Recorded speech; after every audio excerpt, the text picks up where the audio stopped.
fantastic. This is GT racing right now. He's got traction, he's got rid of the outside of both of them! Maloney! Oh, he's taken Anderson! Anderson's up top here! Oh my god! Oh! Big crash! Oh my goodness, half the field's gonna get rolled! Six very close. These guys are going to want to make their way through the field very quickly. Oh, there we go! Oh no! That's massive! This is it! This is over! I can't believe this! Oh my god! God, what?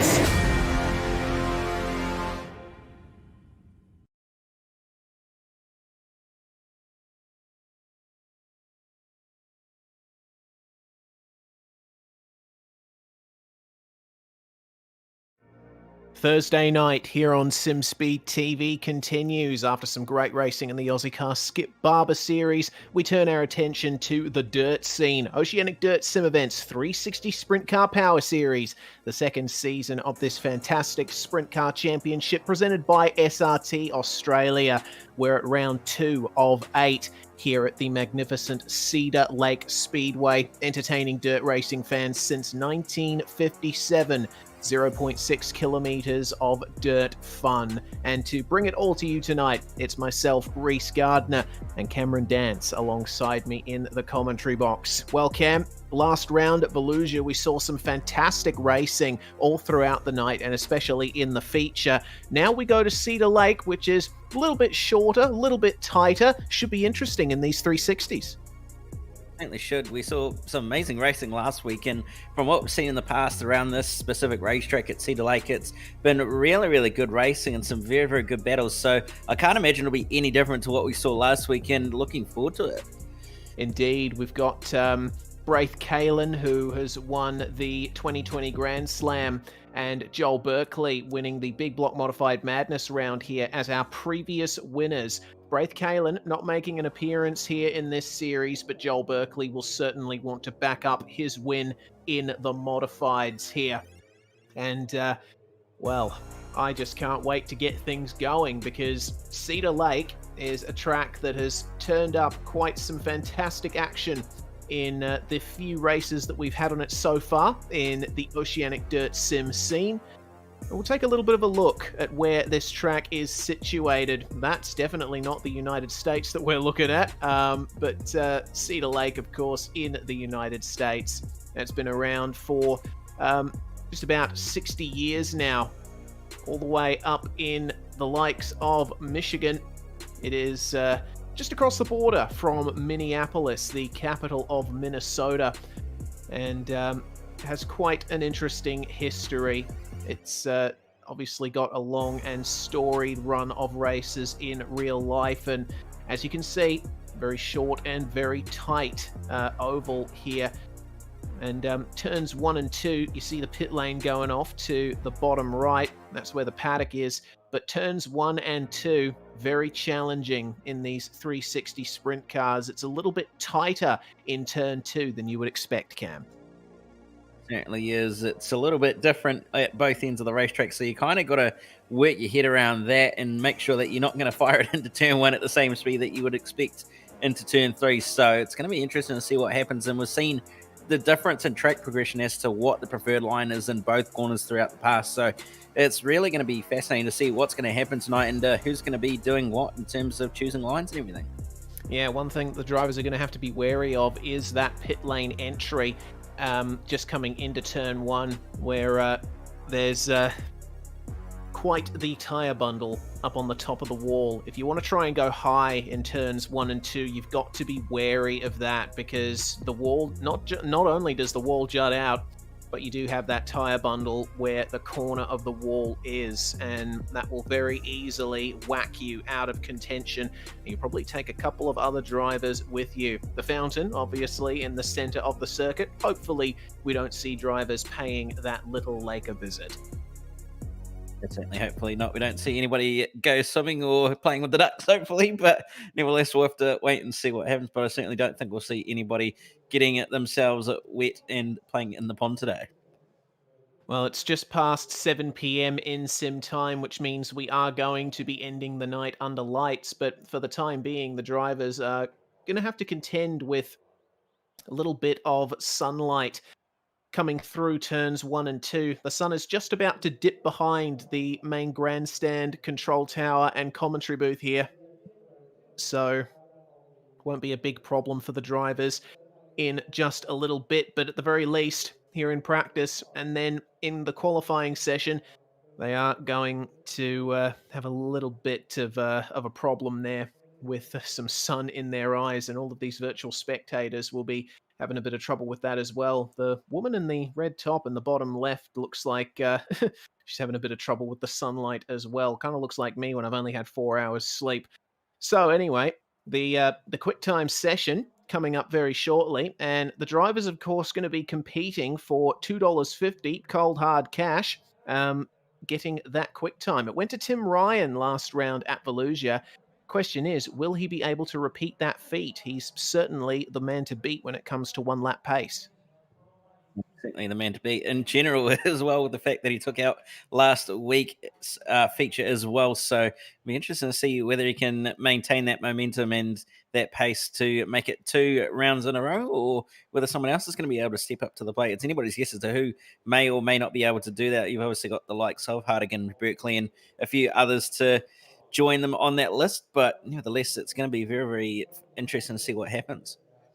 Indeed, it shall. And Tim Ryan, of course, leading the championship after taking the win at the first round at Volusia just a week ago. We're racing every single week for the next 6 weeks after this as well. So there's not much room to catch your breath in these sessions in this series, which, in the previous series that we ran last year, certainly threw up some very exciting racing as well. We're waiting for the drivers to be allowed to go out on track here, and we'll be able to see what kind of lines they're going for when the track is clean. I would think that the quickest line around the track in these clean conditions is just putting it down to the bottom through the turns. But of course, as is the case with a lot of dirt ovals, as the night goes on, you're going to see the line move a bit further up the racetrack. You see it move up closer and closer to that outside concrete wall, but do maybe think that the line may not be necessarily right up against those track tires on No. the side. It might be a little bit up, but who knows? We'll have to wait and see what everybody else is going to be doing. Indeed. The next session is coming through. The checkered flag is flying in this practice session that allows all of the drivers to get into the server. And we have a full complement of drivers here tonight. 64 drivers have turned up to race in this second round of the championship. A fantastic turnout.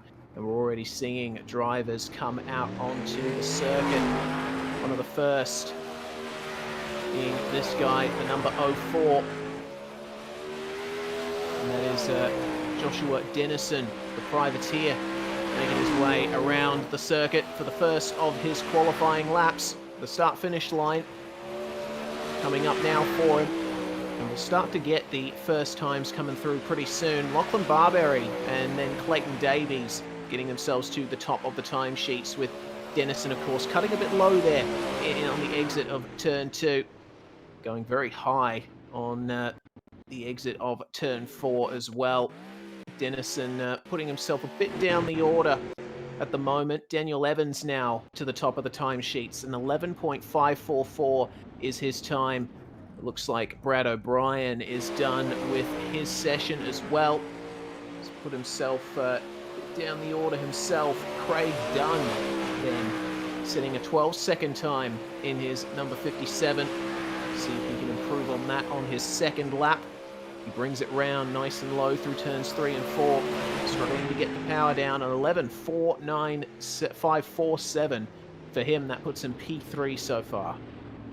Very, very close to pole as well. Literally thousandths between himself and Clayton Davies, and then only about 3 thousandths separating himself in pole position as well, while going quick time at least. Daniel Galdo, what can he do? We've seen him do some incredible things in previous seasons, nearly getting a little bit loose on the exit of the corner, and ends up going P4 despite that, and equalizes the time with Craig Dunn as well, slightly slower in the milliseconds obviously to put himself P4, but nevertheless it was a very, very good lap. Braden Miller goes to 16th. So not too bad of a lap there, but starting to see some very, very close times indeed throughout this field. We are indeed. You just saw Tim Ryan in the Alpha C Sports machine getting out onto the track. He likes to do his times in the second part of the session. Brenton Hobson, meanwhile, for Synergy Sim Racing, he's shown some good pace in these sprint cars, and that's an 11.638 for him. That's unfortunately 25th for Hobbo. He's going to be starting down the order in his heat, I believe, but we're starting to see the first times come in here for Tim Ryan, coming round to set his second lap time. The drivers only get 2 laps, and that's an 11.523 there for Tim Ryan. And that only puts him P2. It's a 5.38 actually that he set. Clayton Tilley has gone faster by just a thousandth.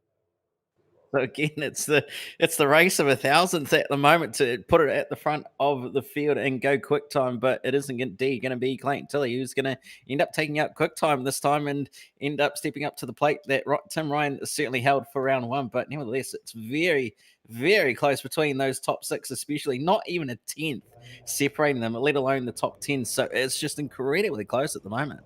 Absolutely is. Clayton Tilley getting $2.50 there for the quick time.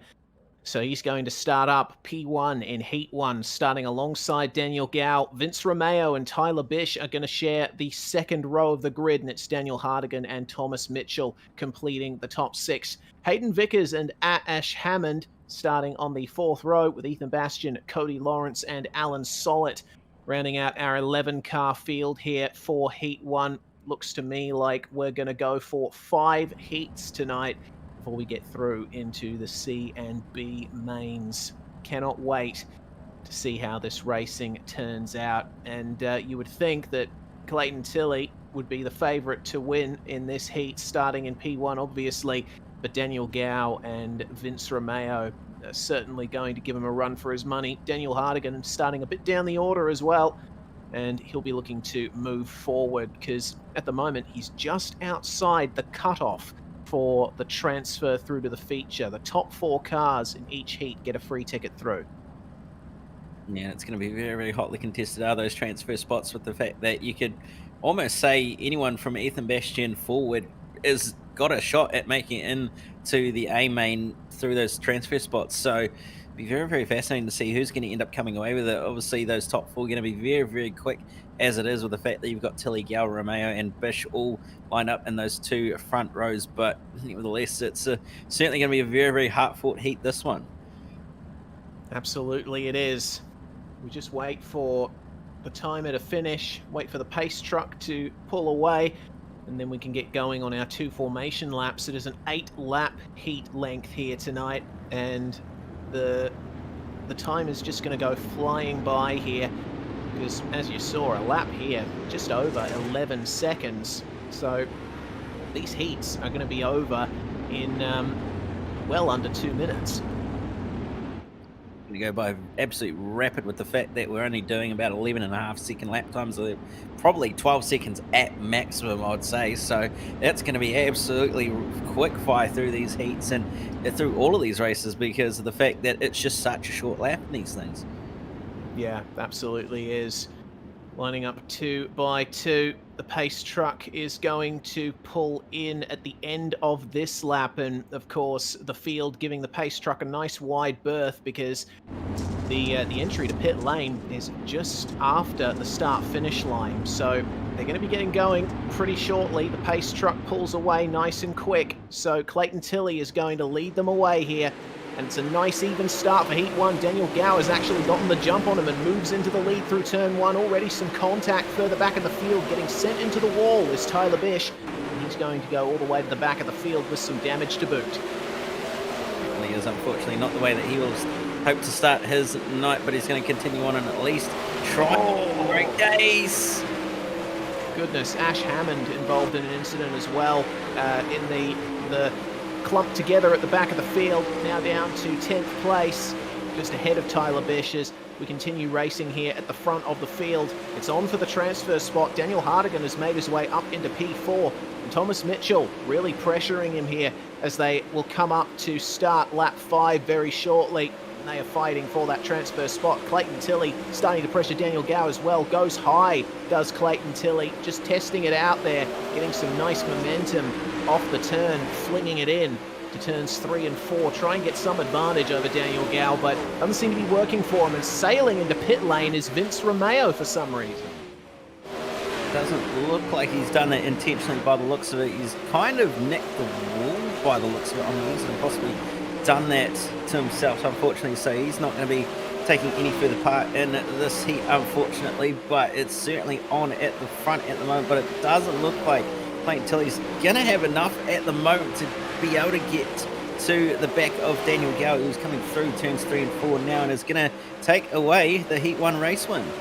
Excellent job there from Daniel Gow. Absolutely nailed the start and holding it down versus Clayton Tilley, who finishes second. Hardigan made it into third at the end, with Thomas Mitchell coming home in P4. And Vince Romeo was actually given a black flag by race control. I think he was deemed at fault for one of the crashes that we saw at the start of the race. So he just decided to pull it into pit lane, decided it wasn't worth continuing after that black flag. Well, that is Heat 1 run and done. Here is Heat 2. Tim Ryan's going to start on pole alongside Alex Attard. It's Braden Shute and Cameron De Bruin on third and fourth. The third row taken up by Aiden Bierlein, the American, and Brenton Hobson, number 88. Jackson Delamont and Joshua Dennison on the fourth row. Fifth row, Scott Reed and Jason Burke, and Cooper Dunn, the single car on row 6. Another 11-car heat here tonight. Now, Tim Ryan in the Altus Esports, number 98. He has got some real form to back himself up in these 360 sprint cars. Knows how to race them, knows how to keep the lead once he has attained it. We'll see how much of a hard time Alex Attard will give him, but I'm looking to see what Braden Shute is going to do, starting from third. He's got the advantage starting on the inside line. He certainly does, and he's got that advantage to be able to follow Tim Ryan on through off the start as well. So he'll be able to take advantage of that, certainly, and we'll have to see what he can do over the course of this 8-lap heat. You'd have to imagine that he'd be at least be able to get a podium, if not be able to get a transfer spot, but who knows what's going to happen. We'll have to wait and see as Tim Ryan gets a very, very nice jump, and as predicted, Braden Shute follows him through quite nicely. Well, he's down on the inside into turn 1. Let's see if he can overcome Alex Attard. Looks like Attard has the momentum, running middle of the track and around the outside on the exit, so he maintains second, but it's side by side further back. Aiden Bierlein pressured by Cameron De Bruin on the inside. Brenton Hobson has lost out slightly. He's going to go to the middle of the circuit because, oh goodness me, almost 3 wide there with Jackson Delamont on the inside. Cameron was a bit compromised there in the middle of the circuit. Braden Shute is wasting no time trying to get up to the back of Tim Ryan, though, because he is massively pressuring Alex Attard right now. Yeah, he certainly is pressuring him a lot, and not quite able to get the driver off the corner that time. By throws it in deep on the bottom side of the racetrack to 3 and 4, but doesn't quite get the driver off the corner, and is going to leave himself vulnerable to Bierlein as well, just in behind if he's not careful. So he has to time this very, very well, but Hobo coming under attack massively from behind as well from Delamont. De Bruin still continuing to try and run that top side of the racetrack, but just doesn't quite seem to have momentum on his side. Yeah, Hobo did the slide job there to get by Jackson Delamont, and you see another slider down on the bottom as, oh no, Joshua Dennison took a bit too much of the inside there. It was turned around by the tyre bundles on the inside and took out Jason Burke in the number 74 in the process as well. So those guys will be having a bit of a discussion after this heat, I think. Tim Ryan already going to the top there. He seems to prefer running up against the wall in turns 1 and 2 as the battle for second continues between Attard and, oh, there we go. That is Tim Ryan taking victory, with Attard just managing to hold off Braden Shute for second place, and Aiden Bierlein makes it fourth. Brenton Hobson had one hell of a battle there with Delamont and De Bruin to come home in 5th place, but unfortunately missing out on that free ticket through to the feature. They're going to have to work their way up through the consolations. Yeah, they certainly are, but they'll be at least starting somewhere near the front of the constellations as well. So they'll have a better chance than those behind them in making it through to the A main. But that said, there is still those very few slots that are going to be able to transfer through. So they've still got a lot of hard work ahead of them. But nevertheless, Heat 3 is up and looking very, very nice. Yeah, those top 3 rows looking like a very competitive top 6. Evans, Daly, Barberry, Trent Gosley, Stevens, and Danny Vassall. Your top 6 for the third heat of the night. It's 11 cars in this one as well. Nathan Norman and Brad O'Brien on the 4th row. Damien Parle, Jamie Budd, and Bob King rounding out the field. But Bob King did not set a time in qualifying, so I don't think he'll be taking to the grid here. He's in race control at the moment with Brady Baldwin, so helping out in an administrative role here. So we won't be seeing Bob King racing tonight as the field pulls away behind the pace truck. It's only going to be 10 cars in this heat. Jamie Budd going to be starting up on the back row alongside Damien Parle. It's a very, very stacked heat, this one, with, I guess, anyone's guess as to who's going to end up coming away with those 4 transfer spots, and anyone's guess as to who's going to be coming away with the win. You definitely have to keep an eye on Brad O'Brien, though, with the fact that he's starting all the way down in 8th, and we've seen him have some very, very nice pace in the past as well. So anybody's guess as to where he's going to end up, but certainly is going to want to try and get his way on through into a transfer spot. Indeed he will. So both Vassall and Stevens looking for that run on the likes of Barberry and Gosley as the pace truck pulls away, and Daniel Evans goes early in the middle of turns 3 and 4. That is a great jump and an excellent jump again from Lachlan Barberry on the inside. He moves up into 2nd place, but look at Joe Daly coming back at him, getting the momentum off turns 1 and 2, and oh, there's a bit of contact further back. Nathan Norman, Danny Vassall, and Damien Parle coming together with Brad O'Brien, and that is quite a cluster at the back of the field. Jamie Budd also involved in that, as well as Trent Gosley. So Gosley now all the way at the back of the field. Daniel Evans, though, holding on to the lead as there's the slide job from Lachlan Barberry. That battle between himself and Joe Daly is going to continue as we are about to cover half heat distance. Yeah, certainly. And Barberry firing it up the inside with a slide job on Joe Daly, but Daly's going to try the cut back, but it's looking like he's going to throw a slide job on the way through turn 1. No, he's not actually going to end up running only mid-track, and as a result, Barberry's just going to check out and move into 2nd place very, very nicely, and getting on the charge for Daniel Evans, who doesn't look like he's got the pace at the moment. Barberry with a very, very nice lap time compared to Evans, nearly a 10th quicker that last time by. Now the top 3 nose to tail with absolutely nothing in it between them. Only 2 laps to go as well. Lachlan Barberry going for it on Daniel Evans, but compromised on the exit. That's going to allow Joe Daly back through. There's no threat for 4th place at the moment from Nathan Norman. Sean Stevens continuing as we are white flag. My goodness, what a race this has been. One final slide job attempt there from Lachlan Barberry, but does not work out. Daniel Evans crosses the line in 1st place. It's Barberry and Daly completing your top 3, and Sean Stevens in 4th place. All of them transferring straight through to the feature. Daniel Evans looked like he was in a bit of trouble there in the middle of the heat, but ultimately coming away with a great win. It's certainly a very, very nice win from Daniel Evans, and a nice spot in the A-main as a result of that result. But there are your results, and very, very close in the air between those top 3, that's for sure. Parle and O'Brien were given black flags for those incidents that we saw towards the start of the race, so they've been demoted down to the back of the field as a result. Time then for Heat 4, and it's going to be on pole Clayton Davies with Josh Barry alongside.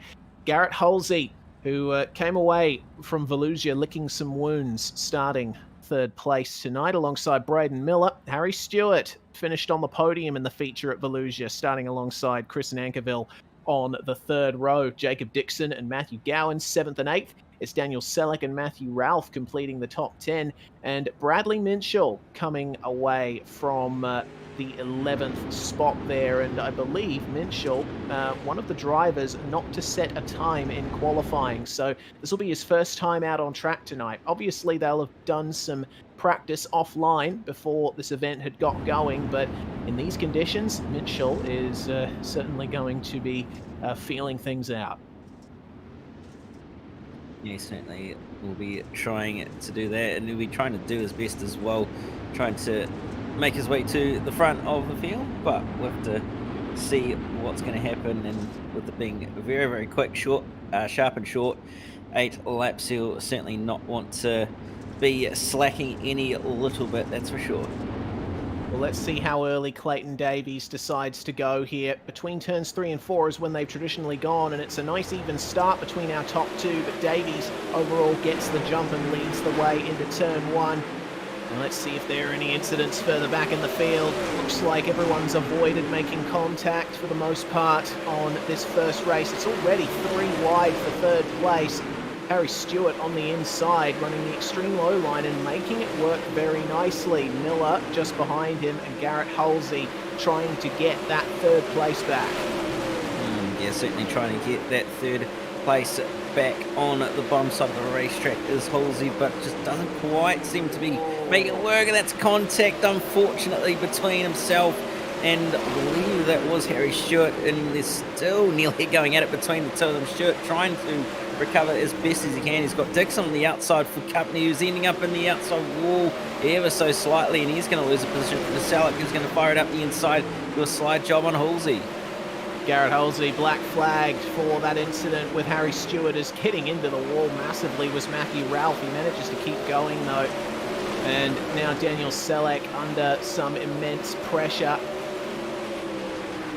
And looks like Garrett Halsey moving past him now. Let's see if Halsey can hold him off. Side by side again, coming around to start lap 7. And there we go, the slide job from Selleck compromises him. And oh no, Chris Nankerville getting into the wall. Harry Stewart's going to move past him as it's white flag. So it's between Josh Barry and Braden Miller for second, but Clayton Davies has overcome all of it. He's going to come away there with the win, and between Barry and Miller, it was incredibly close. Barry ultimately taking second place, Miller and Stewart completing your top 4. So Harry Stewart recovering nicely from that contact with Garrett Halsey. You're lucky to get away with that one, to recover as best as he did, but it could have been so much worse in the end if it had have gone the other way. But nevertheless, he's managed to recover that one quite nicely as a result. Indeed he has. You see how close it was between Barry and Miller for second place. You couldn't put anything between them, but as the difference for one grid spot in the feature between those guys. Time for the final heat of the night then, as we see Garrett Halsey demoted to the back of the grid. The back of the results, rather. Craig Dunn and Daniel Boyd going to lead this final heat away. Isaac Roos and Max Lumsden in the number 55 on the second row. Jaden Russell starting for Synergy Sim Racing alongside Jake Hodges on row 3. Greg Chandler and Jason Crawford on row 4, with Travis Parrott and Daniel Weaver rounding out the field. And Daniel Weaver only just getting back into the session there, so he'll be starting alongside his teammate Travis Parrott towards the back of the grid on the final row.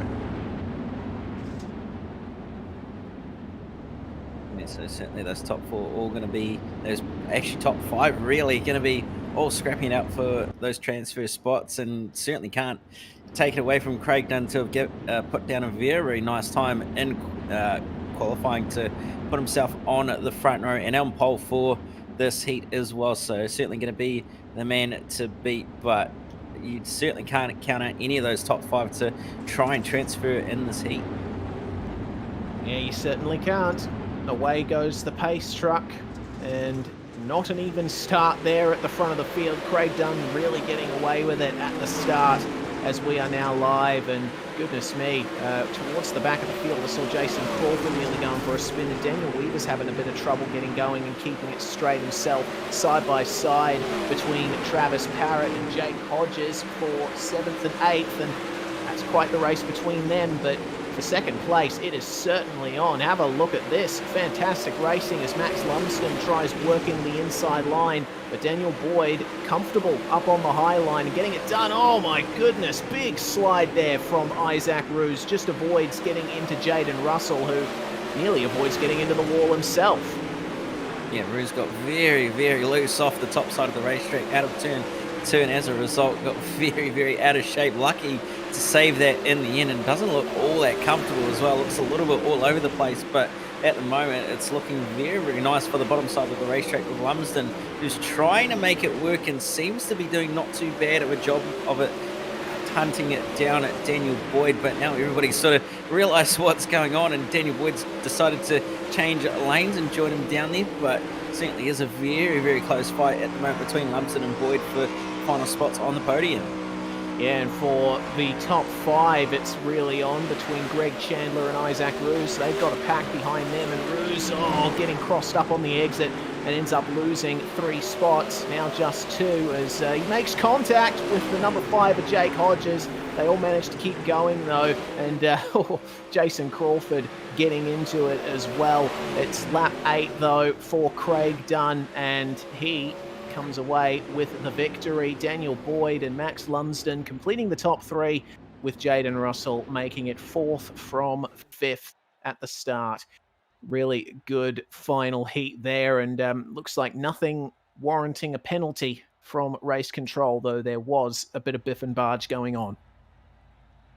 There certainly was a little bit of biff and barge going on a little bit further back in the pack, but it's certainly been a very, very nice way to end the heats for Dunn, Boyd, Lumsden and Russell starting in P5 as well, so managed to make up position there. But the C main is ready and waiting, and with only 2 transfers here, it's going to be very, very heated. It certainly is. Those top 2 spots on the grid taken up by Gosley and Minchell, with Travis Parrott and Tyler Bish on the second row. Cooper Dunn and Damien Parle completing the top 6. 7th is going to be Matthew Gowans. He starts alongside Jason Crawford. It's Ash Hammond and Joshua Dennison rounding out the top 10. Brad O'Brien, recovering from a black flag in Heat 3, starts alongside Matthew Ralph, with the 7th row taken up by Daniel Weaver and Vince Romeo. Burke and Halsey are going to round out our field, with Bob King, of course, not taking to the start, and Halsey recovering from a black flag as well that he has been debating a bit with race control. Not entirely happy with that, and we see end-of-line penalties coming into play for Parle, O'Brien and Vince Romeo, so they're going to take up the final 3 spots. Yes, those 3 at the back are certainly going to want to make their way on through this field in very, very quick succession, especially with the fact that it's only a extra 2 laps from what we had in the heats as well. So they've got a lot of work to do, a lot of cars to pass, and very few laps to do it. So I expect them to at least get somewhere towards inside the top 10, but whether they're going to be able to get towards those top 2 is going to be anybody's guess. That is the big question. They are competing for a spot in the B main. Only 2 cars will transfer through.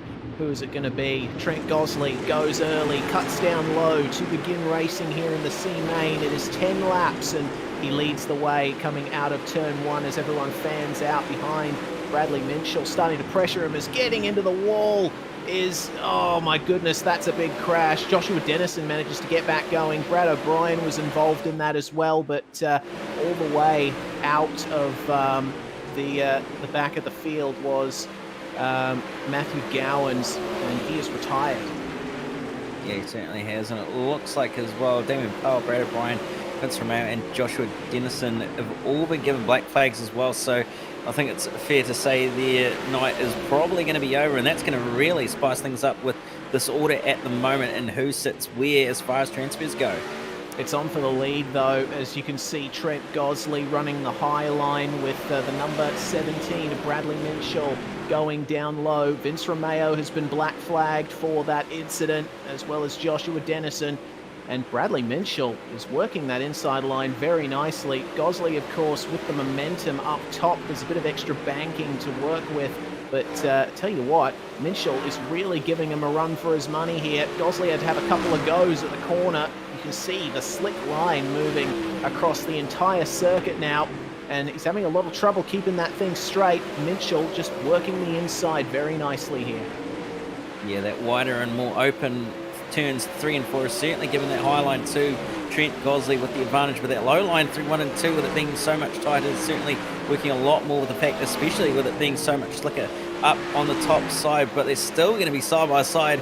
Trent Gosley currently has the advantage at the moment. Seems like he's just done enough to hold on to the lead of this race at the moment, but it's on behind them as there's 3 abreast nearly between Dunn, Bush and O'Brien, who are all scrapping it out at the moment. Halsey in the P3 at the moment and trying to get to the back of Minchell, but it might not just be enough at this point. Yeah, well, Trent Gosley is going to come through in the lead and take victory in the C main. Bradley Minchell just holding off Garrett Halsey for second place there. So it's going to be Minchell and Gosley transferring through into the B main. And you see the gap there, just under 0.05 of a second between Minchell and Halsey. That was how close Garrett was to keeping his night going. But everyone from third on back is going to have to go home after this one. Brad O'Brien making it to 5th place from a back of the grid start. Bish in 6th. Ralph Parrott, Paul and Hammond rounding out the top 10 there, and coming home just behind them was Daniel Weaver, Jason Burke, Vince Romeo, and all of these guys ultimately retiring, as you can see, for the +7 up laps. You can see on their gaps. Matthew Gowan's out, of course, on lap 1. Time then for the B main. 14 laps this one, and the top 4 will transfer through into the feature. It's Lawrence and Hobson who head them up, with Norman and Nankerville on row 2. Row 3, Greg Chandler and Hayden Vickers. Jackson Delamont starts in 7th alongside Danny Vassell, with Daniel Selleck and Jake Hodges rounding out the top 10. Ethan Bastian and the 013 of Cameron De Bruin rounding out the top 12. 13th and 14th, Jamie Budd and Jason Dixon, with Isaac Roos, Alan Sollett, Scott Reed rounding out the 17, with the final 2 spots taken up by our top 2 in the C main, Trent Gosley and Bradley Minchell. They've got an awful lot of work to do if they want to get through into those top 4 positions. Yeah, certainly do have a lot of work to do if they want to get through, especially in this 19 car field compared to the 17 cars, and especially with the fact that they're starting down the back instead of at the front of the field this time. So they've got a lot of work to do, although they've got an extra 4 laps to do it. So we'll have to see what's going to happen, but there's going to be a lot of drivers who are going to want to try and transfer through here to the A main, especially the likes of those top 4 who are all sitting in a reasonable position in points as well. Indeed they were. Well then, pace truck pulls away. Cody Lawrence leads them away for the start of the B main. Brenton Hobson not able to get the jump, and he's already under fire from Nathan Norman, who tries his best to run Hobbo all the way up to the wall, but just doesn't get it done. Greg Chandler working the inside line with Jackson Delamont and Chris Nankerville behind him, fighting amongst themselves. Oh, there's been an incident further back in the field. It looks like Jacob Dixon finding his way towards the wall. That was a bit of contact made there with the number 99 of Isaac Roos. So Isaac might have a penalty coming his way. He may very well end up with his night being done at this point, but it's all on for the top 4 transfers. You've got 4 drivers all scrapping it out. You've got Norman, you've got Delamont, and you also got Hobson as well in there, all trying to get in there, and Chandler as well. It's very, very close at the moment. Various different lines. Hobbo on the top side, everybody else on the bottom side. Hobbo ripping the lip up against the outside fence and nearly making it work, nearly getting into the outside fence in turn 3 as well. It doesn't seem to be working out too well for him. There's a huge crash further back. Goodness me, Jake Hodges and Hayden Vickers going sailing off the circuit. Vickers into the wall, and he is retired as well. So that's going to be a potential penalty from that as well. Big incident that we're seeing in the B main right now, and we're coming up to half race distance here as, I just saw another car in the wall. They are dropping like flies at the moment, but it's all on for these top 4 transfer spots. Nathan Norman and Brenton Hobson fighting for 3rd and 4th. Danny Vassell and Jackson Delamont just behind them and looking to capitalise. Can't forget the number 54 of Ethan Bastian as well. He's had a great run around the outside and he is right with them now. Delamont just tagging the wall on the entry into turns 3 and 4. Yeah, they're all certainly very, very close and all trying their best to try and make something work, whether it be the top side or the bottom side or even the middle for that matter of fact. They're all trying different things to try and get their way or have a little bit of an advantage over everybody else around them. It's very, very close, and Chandler running a little bit wide and ending up with a bit of wheel spin as a result, and that's allowed Lawrence to get a nice run on him. They're going to be side by side across the stripe this time by absolutely nothing in it between them, but it's so close, and look who's joined the party for 4. Yeah, Ethan Bastian is right there. And it's going to be a tough one here. We've got drivers running the bottom, drivers running high, 2 laps to go. Chandler just needs to keep on that little strip of fresh clay down the bottom if he wants to keep this lead from Cody Lawrence, who's further back. Hobson, oh my goodness, whoa, Bradley Minchell stopped in the middle of the circuit. Looks like he had a rollover on his own. Goodness me. Well, it looks like Greg Chandler going to come away with victory as it's a super close finish for 2nd. Looks like Brenton Hobson only just missing out there on the transfer spot. So it's Norman, Lawrence and Delamont who complete your top 4. Cody Lawrence losing an extra position there at the stripe on the finish. What a way to end the B main there, and you see the gaps there for the top 5 that were covered by just over a 1/10 of a second.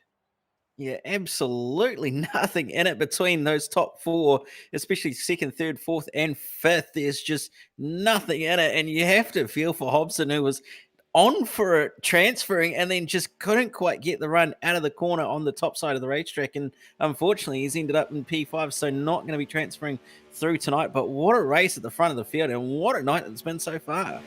Wow, fantastic stuff. Well, we're in the warm-up session now, which means it is time for the pole dash.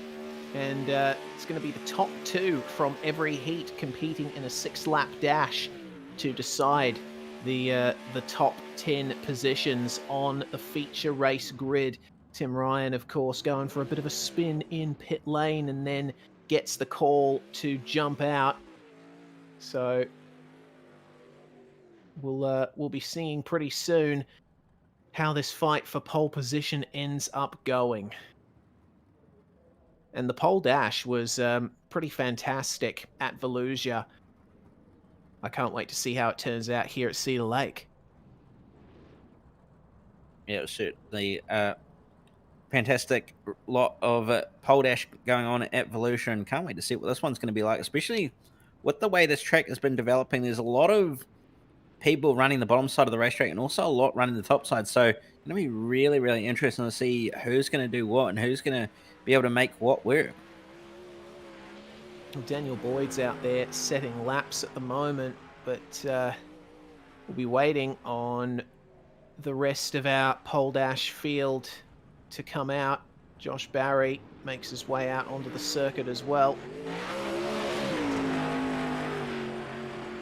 So let's see how this goes then. Daniel Gow, of course, going to be competing in the pole dash as well. The grid for the pole dash, we'll just run through it. Daniel Gow and Clayton Tilley from Heat 1. It's going to be Tim Ryan and Alex Attard from Heat 2. From Heat 3, it's going to be Daniel Evans and Lachlan Barberry. From Heat 4, it will be Clayton Davies and Josh Barry. And the top 2 from Heat 5, Craig Dunn and Daniel Boyd. They're all going out on track now and getting ready to form up. I keep saying that, but it seems like everyone's just still waiting on the call from race control. We've got cars that have gone out on track for a couple of extra laps, but I don't know the legality of that. You're not quite sure whether the laps are supposed to be happening at the moment, but it looks like everybody's starting to get themselves organised, and we'll see a little bit of action on track very, very shortly. Well, with the state of the track at the moment, is it any wonder that we saw the incredibly tight and close finish that we saw in the B main? I mean, you see how much the track is slicking up there. And there's only a very narrow strip of fresh clay on the extreme inside of the circuit. The problem is, as we saw from drivers working the inside, it's just a little bit too narrow for the right rear to actually grip up. You end up getting the right rear into the slick, so that's really compromised the exits for a lot of these guys. And you can see Clayton Tilley making his way around. It's only half a car width there down at the bottom. Yeah, it's not a very, very big strip of clay, but it makes all the difference, especially if you can get those left side wheels right down on it and get as much, well, a little bit more throttle on than everybody else. So it's certainly one of those little black arts to running these things, especially around this sort of racetrack states where it's pretty much slick the entire way around. But nevertheless, we'll have to see who's going to be able to do what. The one thing that the drivers are going to be looking into is moving their rear wings back. If you're new to dirt sprint car racing, well, the drivers can actually adjust the big aerodynamic surface on the top of the car. If you move it back, then that results in a little bit less drag, a little bit less downforce, but it also tightens up the rear end a little. If you adjust the wing forward, the opposite happens. You end up getting a bit more turn and a little bit more drag. It's not drag's not going to be a hugely big difference maker at a track like Cedar Lake. It is so short and the turns are so tight, so you want to run the wing forward a little bit, but with the amount of slick that that track has, I think you'll be seeing drivers moving their wings back a little. Yeah, certainly we'll see them running it a little bit more further back to try and get a little bit more weight on the rear end to have a bit more traction. So we'll have to see who's going to end up doing what as far as wing. We might see some drivers end up actually not running it so much further back, but using the rest of the car setup to try and tighten the car up to their liking. But we'll see what will happen and who's going to end up doing. Only going to continue to get slicker and slicker. Indeed, it was a very spirited pit entry from the number 44 of Daniel Evans. They've got to be careful not to do that in the feature because, as you saw, there was a huge wall just waiting for the drivers to get it done. Tim Ryan now out on track and doing a few laps on his lonesome. And once again, he's running the top. He's very comfortable up there. You don't often see Tim Ryan going for the bottom line on a track. He tends to really like it when you keep the momentum up and get maximum downforce out of the car. Yeah, he's one of those strange drivers who seems to prefer a different line to what everybody else is running, although that said, he does make it work at the end of the day, so you can't really discredit the guy on his theories or possible thinking behind the madness. So at the end of the day, if he makes it work, he makes it work, and he's still quick, so I guess it seems to work at the end of the day. And one notable absence from this round is Joel Berkeley. He didn't have the best of runs at Volusia and wanted to try and back up his dominance of the Big Block Modified Madness series, but absent tonight, which has given a free kick to a lot of his championship competitors. Yeah, certainly given a very, very nice handful of points to a lot of drivers, possibly not quite able to commit tonight, but nevertheless, he's hopefully going to be back out in the next few rounds and is going to be able to try and challenge for the rest of these rounds. Well then, there is the lineup. It turns out that that was the pole dash that we were seeing there. Looks like a bit of a change of format there, with drivers looking to set their times, and that is the way that they are going to line up for the top 10 in the feature. So Davies, Attard, and Ryan, your top three. Tim Ryan not able to quite get the pace down that he wanted, with Gow and Barbary rounding out the top 5. Dunn, Evans, Tilley, Boyd, and Barry then complete the top 10 for that one. And then you can have the rest of it, your field, all very much sorted out through their Heat and B main transfers to sort out what this grid is going to look like. A very, very stacked and a very, very heated 24 car grid for this race tonight. Well, I think it might be time to just take a very, very short break, catch our breath a bit before the feature goes live. You're watching round 2 of the 360 Power Series from Cedar Lake Speedway here on SimSpeed TV.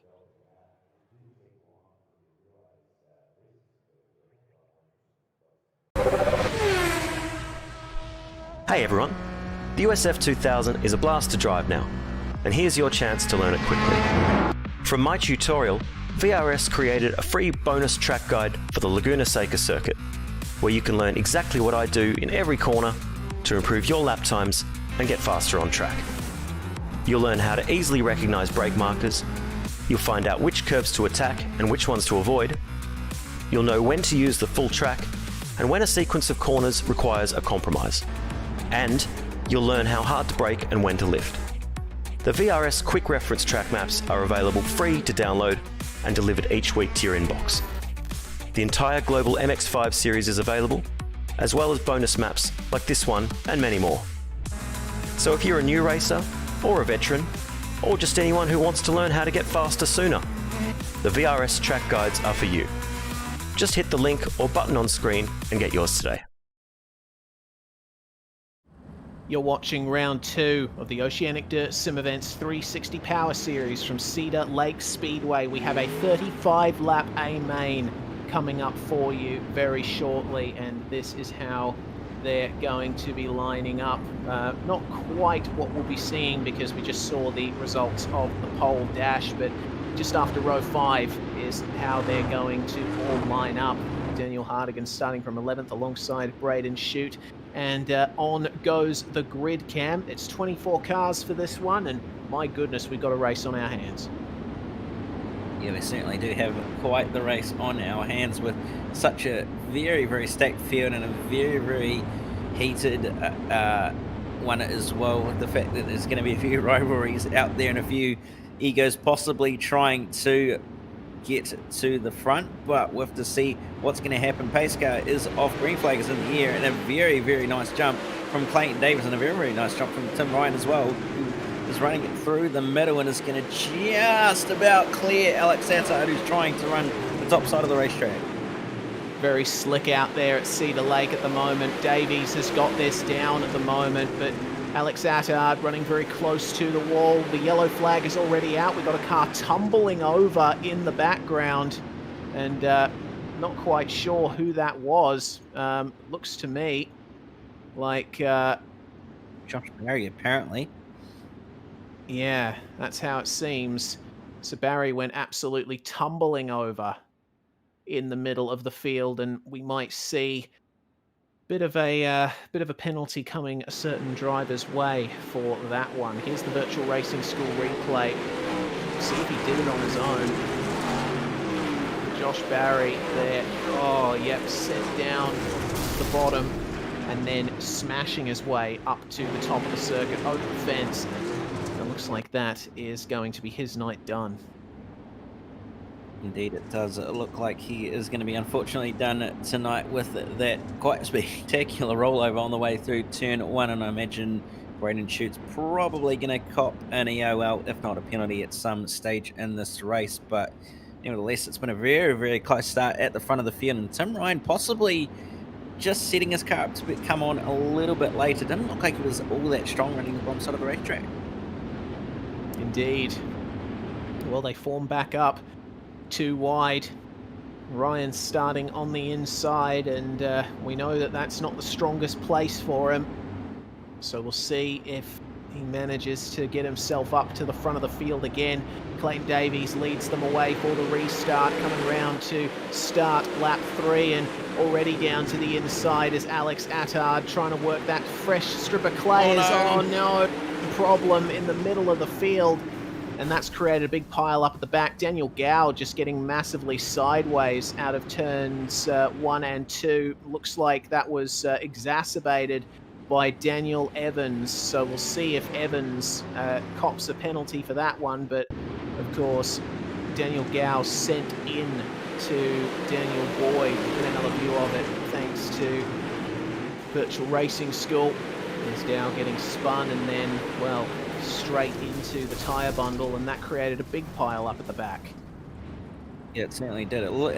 I thought everybody was going to get by scot-free, but unfortunately Thomas Mitchell just clipping Daniel Boyd on the way by, and unfortunately that's checked pretty much everybody else up behind. Jaden Russell and a few others getting involved, Chandler and various others, unfortunately ending up in that wreck as well. So they're all going to possibly be carrying a little bit of damage, but hopefully they should be able to continue. Well, Jackson Delamont is going to join the retirements list. You saw him on his side there, as we have Thomas Mitchell and Jaden Russell let by the pace car. Oh no, it looks like Jackson Delamont has managed to get himself going again. So I will retract my earlier statement. And now the restart's going to be single file because of back-to-back cautions. So Clayton Davies going to lead them away once again, and not the best of get-offs off the line from Alex Attard. That has allowed Lachlan Barberry to stick himself into the middle of this second and third place battle, as Daniel Evans and Clayton Tilley just behind, working the inside. There's barely any grip out there for the drivers. Attard flinging it straight to the inside to try and get an advantage on Tim Ryan. Is trying to make that bottom side of the racetrack as well as the top side work, and it seems to be doing exactly that for him. Tim Ryan doesn't really have anything for him, but just behind, Daniel Evans currently coming under pressure from Clayton Tilley and Lachlan Barberry, as Barberry fires it, well, gets up the outside of it. Tilley trying to make that side job work, but just can't quite make it work in the end, trying to make the bottom side work as well through one and turn. They're going to draw side by side along the back straight, but it's looking like Tilley is just going to come away with that position, but a bit of a swap over between the two, and Barberry now on the bottom side of the racetrack holding on to that position. Well, the battle's going to continue. We've got some slight technical issues happening for Daniel Evans, and that's not going to fill the people around him with much confidence. Clayton Davies seems pretty comfortable out in the lead, got a great restart and has held on to that gap. So it's still Attard and Ryan there in the top 3. And we see Evans starting to fall back into the clutches of Clayton Tilley, who's really starting to get a rhythm going. Also got to think about Daniel Hardigan, who's been working his way up. Oh no, that's a problem there for Clayton Tilley. Managed to catch the wall, and that's put him down into the battle with Barberry going for it, moving ahead into turns 1 and 2, with Hardigan going over the tyres on the inside of the circuit. This has been a great advance from Hardigan. Remember, he started outside the top 10. Yeah, he certainly did start outside the top 10. He's managed to advance his way up quite nicely to just outside the top 5, and he's trying to make that bottom side work, and Tilley certainly not making him do it easy, as he's making him work for it hard, and Tilley just managing to hold on to that position for the time being. Goes defensive onto the bottom line of the racetrack and will hold on to that position, and now Braden Shute trying to find his way on by Daniel Hardigan now.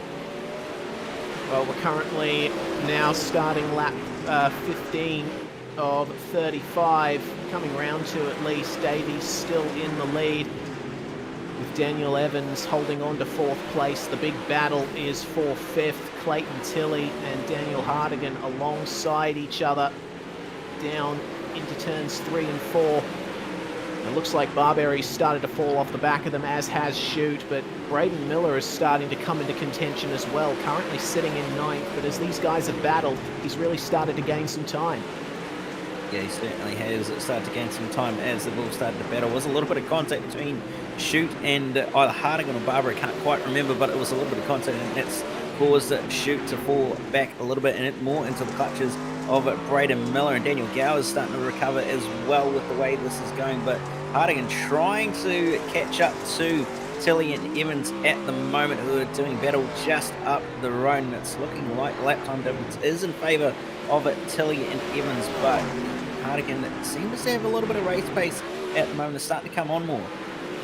All the leaders are hitting traffic. Clayton Davies encountering Jackson Delamont and had to back out slightly. There is a caution out once again.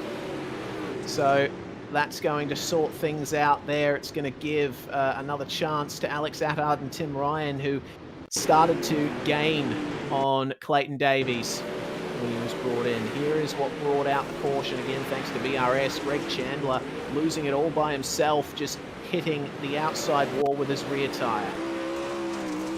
Very, very easy to do. Is on board here at the moment with him, and just coming on board with Tim Ryan, sorry, on the way through turns 1 and 2, and very much up against the outside wall. You can just see the outside wall catching, unfortunately, Chandler out, and very, very lucky to get away with that one was Tim Ryan to not end up in that incident. Yeah, certainly. There was just a car width worth of space and Ryan clouting the wall. So that's going to be a little miniature heart attack for West Aussie. Tim Ryan recently completing his education to become a teacher. He is now Mr. Ryan. So good that he's been able to still find the time for some dirt racing and dirt sim racing as well. Of course, Ryan, one of the many competitors in this series who races in real life in the dirt scene.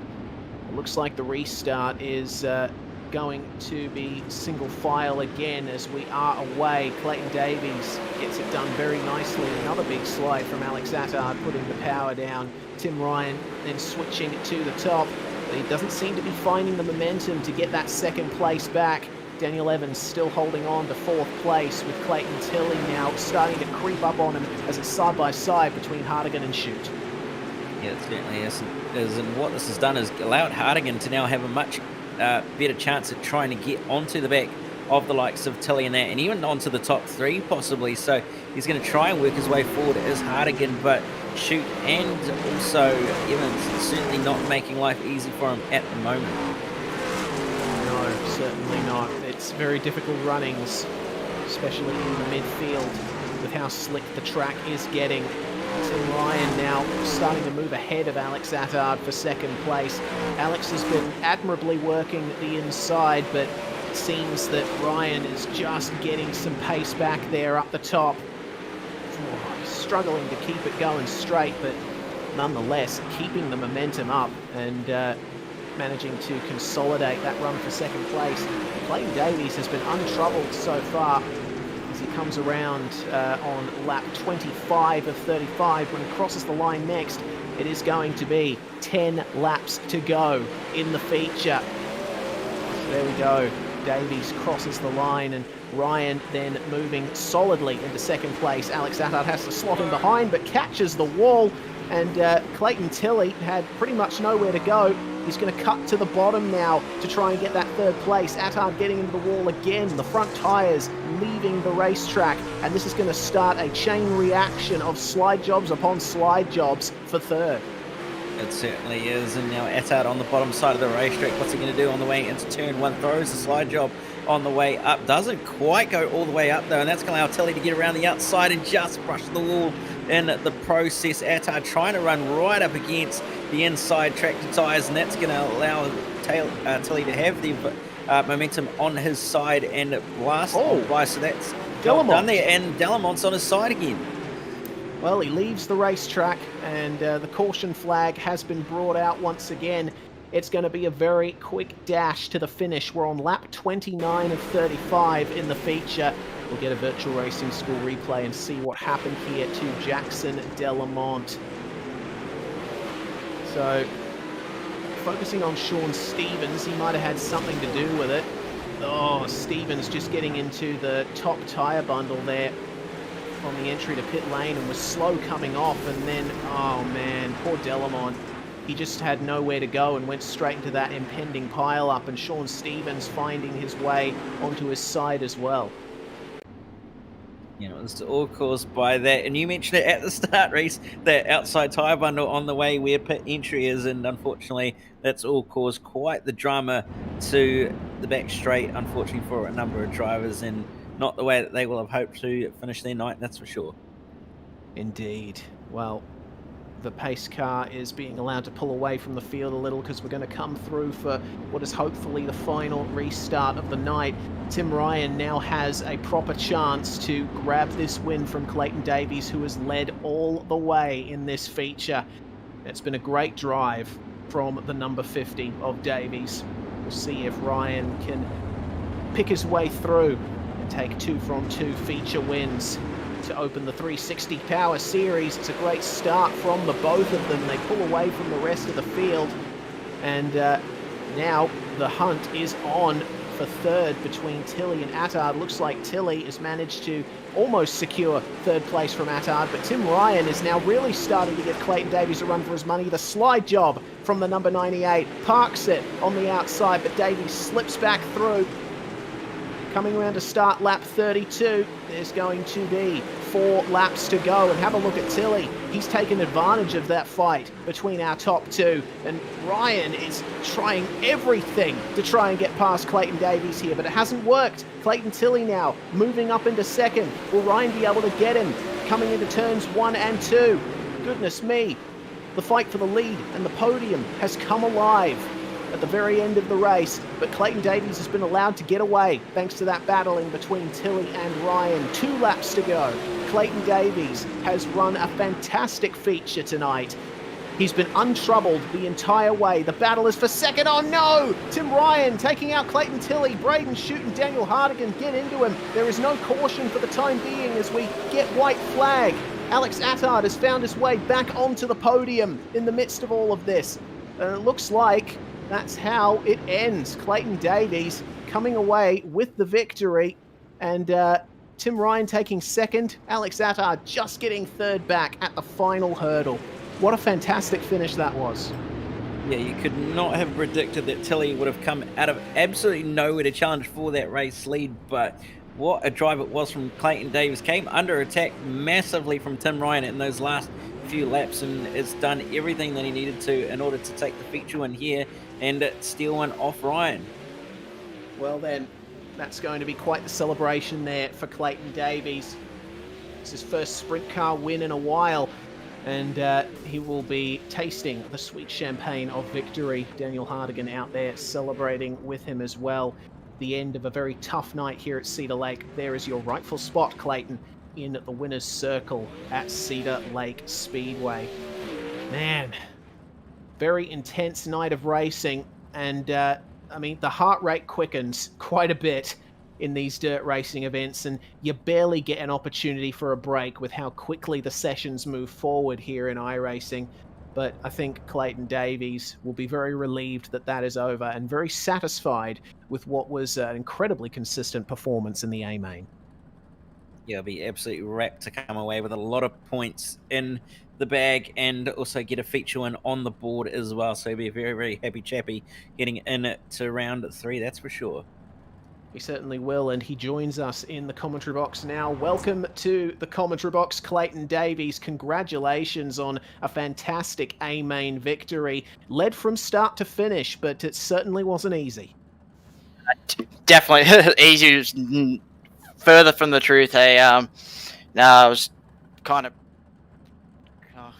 nervous the whole way through. Like when you got dudes like Tim Ryan and Hardigan who are always up the front, you kind of have to be on your toes and drive the best you can. And I love this track, and I'm just glad I could keep the continuing success here through here. Yeah, I'm stoked. I can't believe I just won. Yeah, certainly. It's a very, very, very good way to come home with a victory. It seemed like your car was very suited to the slick track here. I mean, you say that you love the circuit. Does that play into how you set up the car here? Yeah, I actually get a lot of help with my setups from Alex at ABR. Alex Bergeron's been helping me heaps with getting my racecraft up, and he provided this race-winning set, and I couldn't thank him enough for helping me out with this. And yeah, no, the perfect combination for this track, and yeah, stoked. Well, with that win in the bag, it definitely puts you in contention for a run at the title, let's say. Yeah, definitely. Bit of a turnaround considering I missed last week. So there's my drop round out. So now I'll have to be at the top of my game for the rest of the season. Well, after starting first, getting the fourth place in the quick times, coming away with the heat win and the win in the A main, is there anyone that you would like to thank before we let you go, Clayton? Definitely. I'd like to thank Western Machine Shop, Atlantic Oil, P1 Performance Race Gear, AC Sports, Cricket Motorsports, SRT Australia, BK Design, CD Cinematography, ABR Setup Shop. You guys, it seems to be for putting on the broadcast. It's always probably the best broadcast out there for iRacing, and yeah, stoked. And Brady and Bob at the league for putting it on. It's so fun. An incredibly stoked Clayton Davies there, coming away with the A main win here at Cedar Lake. Next up, Cam, we've got second place in the A main, Tim Ryan for Altus Esports. Hey, Yes, fellas, sir. how are we? Yeah, good, man. It was not quite the win, but still a very, very strong result nevertheless, man. Yeah, just didn't have the pace tonight. Some nights that's just like it is. Clayton drove a really good race. So did Alex. The first stint there, I had absolutely nothing for them, to be honest. Just a little bit off in the car, and probably wasn't driving the best as well. The car was a little bit off, and then I was over driving it a little bit and obviously making it worse. And yeah, they just drove a better race, really. Now, we saw you try various different lines. Obviously, you're saying the car wasn't as optimal as you probably would have hoped for, but obviously you're trying various different lines. Was there any significance in running one or the other, or was it more or less just trying to find as much grip as you possibly could? Yeah, I would have liked to maybe roll the middle or the bottom a little bit better, but just was just struggling a little bit off the turns with my car. So I was just trying to keep the momentum up as much as possible on the top, just to try and nullify the disadvantage I had. Not disadvantage, it was obviously my fault, but yeah, to nullify the mistake I made with the car set up a little bit. Well, head to Lernerville next week. Thoughts and expecting a strong result, maybe? Yeah, hopefully I can pick the game up again. Even last week I was struggling a little bit on pace. Obviously got the win, but it was a pretty hard night. Yeah, so hopefully we'll maybe turn something around, go for a big win. Well, before like, yeah, just any thanks and any shout outs you want to give? Yeah, congrats to Clayton on the win. He drove a really good race. Even I think if I had a good car underneath me, I don't think I would have been able to do much or pull away as such. He drove a really good race, mistake free. I'd like to thank Brady and Bob for putting on the league. I really enjoy coming to run it. Obviously low pressure. I can just jump on, have a bit of fun and get off at the end of the night. And yeah, not too much to worry about. And obviously all the team at Logitech G, ODSE Esports, our partners, VRS, Astro Gaming and Logitech G. Well, there you have it, Reese. Tim Ryan, reasonably happy with the result there, and I believe you're standing by with our third place finisher. I am indeed. Alex Attar joins us in the commentary box. Congratulations on the podium, Alex. It was quite the night for you. Second place in the second heat with seventh place in the quick time. Very consistent night. Yeah, just something I wanted to put together at Volusia. Unfortunately, car contact kind of hurt me that night, and had to regather everything up for tonight, and that's what I had to do, and I did it. Indeed you did. You were running in contention for the podium positions for much of the A main. You almost lost out on it at the end, though. What happened? Oh, I probably should have pulled the wing back a little bit more getting later into the race. I did find the bottom during a restart real fast, and then as soon as I did 2 or 3 laps on it, it went away, and I started falling back. And just got lucky when Tim and Tilly had their little come together on the last lap, but just made sure I stayed out of trouble after I found myself going backwards slowly. So guess that was a bit of luck at the end. Well, nonetheless, still coming home in third place, which is certainly a great addition to add to the trophy cabinet, and $12.50 cold hard cash for that podium. Cheers, mate. Well, before we let you go, Alex, is there anyone that you'd like to thank before we head to Lernerville next week? Just my sponsors, my family, Supreme Poultry. Basically, that's all it is. We have room for any sponsors that want to come onto the front of the top wing or anything like that. There's always room. So that's it. Alex Attard there, and if any sponsors are listening in, well, you just heard it there from the man himself. Third place for Mr. Attard there tonight. Well, Cam, that brings to an end our proceedings here at Cedar Lake Speedway. Fantastic feature. Obviously, a few crashes and cautions along the way, but par for the course for sprint car racing. Yeah, absolutely. And it's been a fantastic first 2 rounds of the series as well. So I can't wait to see what Lernerville's going to bring and who's going to be able to come away with the victor, whether Tim Ryan's going to end up taking his second feature win, or whether we're going to see someone else take it out. Indeed, you will be able to catch us here at Lernerville next Thursday night. Every single week this series is running until the 8-round championship is concluded. We want to give a big thanks to SRT Australia for their support of this series. A big thanks to Oceanic Dirt Sim Events for putting this whole thing on in the first place, with Brady Baldwin and Bob King in race control, setting aside their time to make sure that everything is running smoothly. I'm Reese Gardner, Cameron Dance alongside me for SimSpeed TV, and Jay Kennedy making everything happen behind the scenes, directing the broadcast here tonight, live on YouTube, on Facebook, and on Twitch as well. From all of us here at SimSpeed TV, bye for now, but not forever. We'll see you at Lernerville for more sprint car action.